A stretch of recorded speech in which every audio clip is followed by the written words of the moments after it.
السلام علیکم۔ کبھی یہ سوچا ہے کہ کسی کی روحانی طاقت کو کیسے ناپا جا سکتا ہے؟ آج ہم خود کو پرکھنے کا ایک بہت ہی آسان لیکن بہت گہرا طریقہ دیکھنے والے ہیں۔ یہ 5 سوالوں پر مبنی ایک ایسی آزمائش ہے جو ہماری روحانی مضبوطی کو جانچنے میں ہماری مدد کر سکتی ہے۔ یہ ایک بڑا اہم سوال ہے نا؟ دیکھیں، جسمانی طاقت کو تو ہم بڑی آسانی سے ناپ لیتے ہیں، لیکن روحانی مضبوطی کا کیا؟ اسے کیسے جانچا جائے؟ اکثر ہمارے پاس اپنی روح کی صحت کو پرکھنے کا کوئی صاف سیدھا پیمانہ نہیں ہوتا۔ تو یہیں پر یہ 5 آزمائشیں کام آتی ہیں۔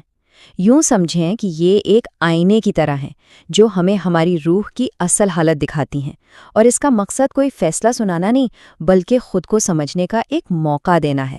آئیے ان آزمائشوں کو ایک ایک کر کے دیکھتے ہیں۔ تو سب سے پہلی 2 آزمائشیں ہماری بنیاد کو پرکھتی ہیں، یعنی کہ ہمارا ذاتی نظم و ضبط۔ یہ وہ روزمرہ کے چھوٹے چھوٹے فیصلے ہیں جو یہ بتاتے ہیں کہ ہم اپنی خواہشات پہ کتنا قابو رکھتے ہیں۔ یہ آزمائش سب سے بنیادی ہے۔ کیا نماز کے لیے اپنی نیند جیسی پیاری اور آرام دہ چیز قربان کی جا سکتی ہے؟ یہ اس بات کو پرکھتی ہے کہ ہم اپنے جسمانی سکون پر روحانی فرض کو کتنی ترجیح دیتے ہیں۔ یہ ہماری لگن کا امتحان ہے۔ یہ ہمارے اندرونی عزم کا، ہماری قوت ارادی کا امتحان ہے۔ یہ صرف دور سے نہیں کہنا نہیں ہے، بلکہ جب آزمائش بالکل سامنے ہو تو اس کے خلاف مضبوطی سے کھڑے ہونے کی طاقت کا نام ہے۔ اب ہم اگلی آزمائش کی طرف بڑھتے ہیں، اور یہ ہے کردار کی آزمائش، کیونکہ کسی بھی انسان کا اصل کردار سکون اور آسانی میں نہیں بلکہ دباؤ اور مشکل وقت میں ہی تو سامنے آتا ہے۔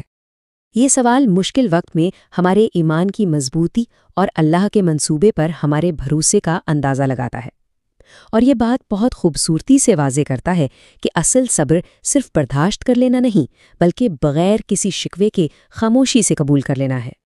ہماری آخری 2 آزمائشیں ہمارے یقین اور اصولوں کی مضبوطی کے بارے میں ہیں۔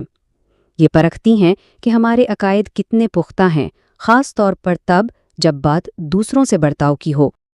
یہ آزمائش پوچھتی ہے، جب ہر طرف گناہ کرنا آسان اور عام ہو جائے تو کیا کوئی اپنے اصولوں پر قائم رہ سکتا ہے، خاص طور پر جب صحیح کام کرنا مشکل ہو یا لوگ اس کا مذاق اڑائیں۔ یہ ماحول کے دباؤ کے خلاف ہماری روحانی مزاحمت کو ناپتی ہے۔ اور یہ آخری سوال زبان پر قابو پانے کا پیمانہ ہے۔ کہتے ہیں نا کہ زبان دل کا آئینہ ہوتی ہے، اس لیے یہ آزمائش ہمارے اندر کی پاکیزگی اور دوسروں کے لیے ہمارے احساس کی عکاسی کرتی ہے۔ تو ان سب سوالوں کے جوابات سے آخر ہمیں پتہ کیا چلتا ہے؟ آئیے اب ان نتائج کو سمجھنے کی کوشش کرتے ہیں، اور ہاں، یہ بات یاد رہے کہ مقصد فیصلہ سنانا نہیں بلکہ خود کو بہتر طور پر سمجھنا ہے۔ ان جوابات سے ہمیں اپنی روحانی طاقتیں بھی نظر آتی ہیں اور کمزوریاں بھی۔ طاقتیں اللہ کی وہ نعمتیں ہیں جن پر ہمیں شکر ادا کرنا چاہیے، جبکہ کمزوریاں ہمیں خود کو بہتر بنانے، آگے بڑھنے کے مواقع فراہم کرتی ہیں۔ اس لیے اگر کوئی کمزوری نظر آئے تو گھبرانے کی بالکل ضرورت نہیں۔ یہ مایوسی کی وجہ نہیں بلکہ ایک مثبت سفر کا آغاز ہے۔ یہ اس بات کا ثبوت ہے کہ ابھی زندگی ہے، سانس چل رہی ہے اور بہتری کی گنجائش باقی ہے۔